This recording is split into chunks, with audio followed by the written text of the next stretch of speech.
વિદ્યાર્થી મિત્રો, આપણે ધોરણ 12 વિષય વાણિજ્ય પેપર છે એટલે કે BA એમાં વિભાગ ડીના પ્રશ્નોની ચર્ચા કરીશું. તો પ્રશ્ન નંબર 1, સંચાલનનું મહત્ત્વ જણાવો. પ્રશ્ન 2, સંચાલન એક વ્યવસ્થા છે તે સમજાવો. પ્રશ્ન 3, ઉચ્ચ સપાટી સંચાલનના કાર્યો જણાવો. પ્રશ્ન 4, સંચાલનની વિવિધ સપાટીઓ વચ્ચેનો તફાવત સમજાવો. પ્રશ્ન 5, સંચાલનનું મહત્ત્વ જણાવો. પ્રશ્ન 6, માનવ સંસાધન સંચાલનનું મહત્ત્વ જણાવો. પ્રશ્ન 7, સંચાલન એક કળા છે તે સમજાવો. પ્રશ્ન 8, સંચાલન એ કળા અને વિજ્ઞાનનો સમન્વય છે તે સમજાવો. પ્રશ્ન 9, સંચાલન એ જૂથ પ્રવૃત્તિ છે તે સમજાવો. પ્રશ્ન 10, વિના સંચાલન એ માનવીય પ્રવૃત્તિ છે તે સમજાવો. પ્રશ્ન 11, સંચાલનનું વિજ્ઞાન જ્યાંથી અટકે છે તે ત્યાંથી કળાની શરૂઆત થાય છે તે સમજાવો. પ્રશ્ન 12, સમાજની સુખકારી અને ઉચ્ચ જીવન ધોરણ કુશળ સંચાલન ઉપર આધારિત છે તે સમજાવો. પ્રશ્ન 13, કર્મચારી વિનાનું એકમ એ આત્મા વિના હાડપિંજર જેવું છે તે સમજાવો. પ્રશ્ન 14, સહકાર વગર સંકલન શક્ય નથી તે સમજાવો. પ્રશ્ન 15, સંચાલનના સિદ્ધાંતોનું મહત્ત્વ સમજાવો. પ્રશ્ન 16, આધુનિક વિચારધારાઓ વિશે ટૂંક નોંધ લખો.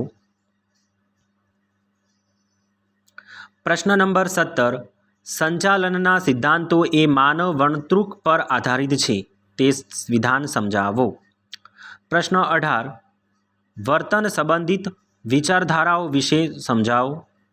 પ્રશ્ન 19, પીટર એફ ટ્રકરનું સંચાલન ક્ષેત્રે પ્રદાન જણાવો. પ્રશ્ન 20, સંચાલનના સિદ્ધાંતો ખ્યાલ આપો. પ્રશ્ન 21, સંચાલનની નવપ્રશિષ્ટ વિચારધારાઓ વિશે સમજાવો. પ્રશ્ન 22, હેનરી ફેલ્યોરના કોઈપણ 6 સિદ્ધાંતો સમજાવો. પ્રશ્ન 23, વૈજ્ઞાનિક સંચાલનના સિદ્ધાંતોની પ્રયુક્તિઓ સમજાવો. પ્રશ્ન 24, નવપ્રશિષ્ટ સંચાલનની વિચારધારાઓ વિશે નોંધ લખો. પ્રશ્ન 25, આયોજનની 4 મર્યાદાઓ સમજાવો. પ્રશ્ન 26, આયોજનની મહત્ત્વ દર્શાવતા મુદ્દા જણાવો. પ્રશ્ન 27, કાર્યકારી અને આકસ્મિક યોજના સમજાવો. પ્રશ્ન 28, એક ઉપયોગી અને આકસ્મિક યોજના સમજાવો. પ્રશ્ન 29, નીચેના વિધાનો સમજાવો. 1, આયોજન સભાન અને બૌદ્ધિક પ્રક્રિયા છે. પ્રશ્ન 2, આયોજન અપ્રસ્તુત છે. પ્રશ્ન 3, આયોજનને ભવિષ્ય સાથે સંબંધ છે. પ્રશ્ન 30, આયોજન સંચાલકીય કાર્યનો પાયો છે કેવી રીતે. પ્રશ્ન 31, નીચેના વિધાનો સમજાવો. 1, આયોજન ધંધાની સફળતાની ચાવી છે. પ્રશ્ન 2, આયોજન પરિવર્તનને કાબૂમાં રાખતા શીખવે છે. પ્રશ્ન 3, આયોજનનું કાર્ય એટલે પસંદગીનું કાર્ય. પ્રશ્ન 4, આયોજનથી અંકુશનું કામ સરળ બને છે. પ્રશ્ન 32, અવૈધિક વ્યવસ્થા તંત્રના લક્ષણો જણાવો. પ્રશ્ન 33, કાર્યનું સારી વ્યવસ્થા તંત્ર રચના સહિત સમજાવો. પ્રશ્ન 34, શ્રેણિક વ્યવસ્થા તંત્ર વિશે નોંધ લખો.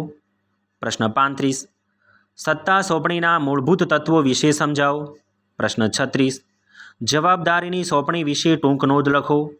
પ્રશ્ન 37, સત્તા સોંપણી વિશે ટૂંક નોંધ લખો. પ્રશ્ન 38, ઉત્તરદાયિત્વ વિશે ટૂંક નોંધ લખો. પ્રશ્ન 39, વ્યવસ્થા તંત્રની રચનાઓ એક વૈજ્ઞાનિક અભિગમ છે તે ટૂંકમાં સમજાવો. પ્રશ્ન 40, સત્તા સોંપણી અધિકારીઓનું કામ ઓછું કરે છે તેની જવાબદારી નહીં. પ્રશ્ન 41, સમજાવો. સત્તા, જવાબદારી અને ઉત્તરદાયિત્વ સત્તા સોંપણીની પ્રક્રિયા 3 પાયા છે. પ્રશ્ન 42, તફાવત સમજાવો. 1, વૈધિક વ્યવસ્થા તંત્ર અને અવૈધિક વ્યવસ્થા તંત્ર. પ્રશ્ન 2, રૈખિક વ્યવસ્થા તંત્ર અને કાર્યાનુસારી વ્યવસ્થા તંત્ર. પ્રશ્ન 43, વ્યવસ્થા તંત્રના લક્ષણો જણાવો. પ્રશ્ન 44, વ્યવસ્થા તંત્રની પ્રક્રિયા સમજાવો. પ્રશ્ન 45, વ્યવસ્થા તંત્રના પ્રકારો જણાવી શ્રેણિક વ્યવસ્થા તંત્ર સવિસ્તાર સમજાવો. પ્રશ્ન 46 વિકેન્દ્રીકરણ વિશે સવિસ્તાર સમજાવો. પ્રશ્ન 47 વિકેન્દ્રીકરણનું મહત્ત્વ સમજાવો. પ્રશ્ન 48 વ્યવસ્થા તંત્ર એટલે શું? રૈખિક વ્યવસ્થા તંત્રની આકૃતિ સહિત ચર્ચા કરો. પ્રશ્ન 49 સત્તા સોંપણીનું મહત્ત્વ સ્પષ્ટ કરો. પ્રશ્ન 50 તફાવત આપો તાલીમ અને વિકાસ. પ્રશ્ન 51 રોજગારી વિનિમય સંસ્થાઓને નોકરી આપવા માગતા એકમો અને નોકરી મેળવતા ઈચ્છતા લોકો વચ્ચે કડીરૂપ કામગીરી બજાવે છે તે સમજાવો. પ્રશ્ન 52 તાલીમને કારણે કર્મચારીની કુશળતા અને યોગ્યતામાં વધારો થાય છે તે સમજાવો. પ્રશ્ન 53 ભરતીનો અર્થ આપી તેના આંતરિક પ્રાપ્તિ સ્થાનો સમજાવો. પ્રશ્ન 54 તાલીમનું મહત્ત્વ સમજાવો. પ્રશ્ન 55 પસંદગીની પ્રક્રિયા લખો. પ્રશ્ન 56 તમે તમારા કર્મચારીઓનો ખ્યાલ રાખો, તેઓ બાકીની બધી જ બાબતોમાં તમારો ખ્યાલ રાખશે. વિધાન સમજાવો.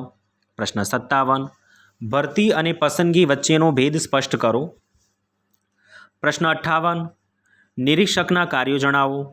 પ્રશ્ન 59 દોરવણી માર્ગદર્શન પૂરું પાડવાનું કાર્ય યુદ્ધમાં વ્યૂહરચનાઓ ઘડવાનું કાર્ય જેવું છે તે વિધાન સમજાવો.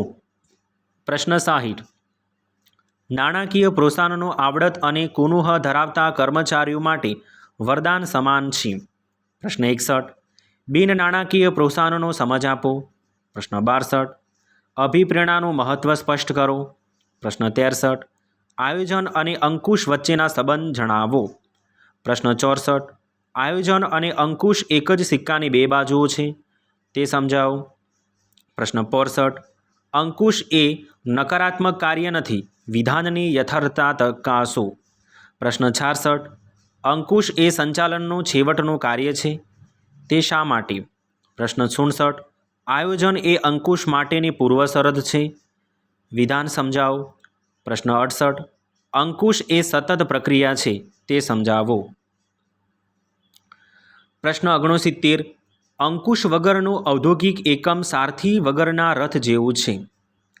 પ્રશ્ન 70 નાણાકીય સંચાલનની વિવિધ વ્યાખ્યાઓ દ્વારા નાણાકીય સંચાલનનો ખ્યાલ સમજાવો. પ્રશ્ન 71 નાણાકીય સંચાલનના હેતુઓ સમજાવો. પ્રશ્ન 72 કાર્યશીલ મંડીને અસર કરતા પરિબળો સમજાવો. પ્રશ્ન 73 મૂડી. પ્રશ્ન 74 કાર્યશીલ મૂડીની વ્યાખ્યા અને ખ્યાલ સ્પષ્ટ કરી કાર્યશીલ મૂડીની લાક્ષણિકતા જણાવો. પ્રશ્ન 75 ટ્રેઝરી બિલ એટલે શું? પ્રશ્ન 76 મૂડી બજારનો અર્થ આપી તેની લાક્ષણિકતાઓ સ્પષ્ટ કરો. પ્રશ્ન 77 બહાર પાડેલી નવી જમીન જાગીરીઓનું બજાર એટલે પ્રાથમિક બજાર સમજાવો અને પ્રાથમિક બજારના લક્ષણો જણાવો. પ્રશ્ન 78 ડિપોઝિટર પર નોંધ લખો. પ્રશ્ન 79 કોલમની અને નોટિસ મંદની સમજૂતી આપો. પ્રશ્ન 80 જાહેર સંપર્કની ભૂમિકા સમજાવો. પ્રશ્ન 81 બજાર પ્રક્રિયાની વેચાણ વિભાવના સમજાવો. પ્રશ્ન 82 સારા વેચાણકર્તાના લક્ષણો જણાવો. પ્રશ્ન 83 બજારીય મિશ્રણનો ખ્યાલ આકૃતિ સહિત સમજાવો.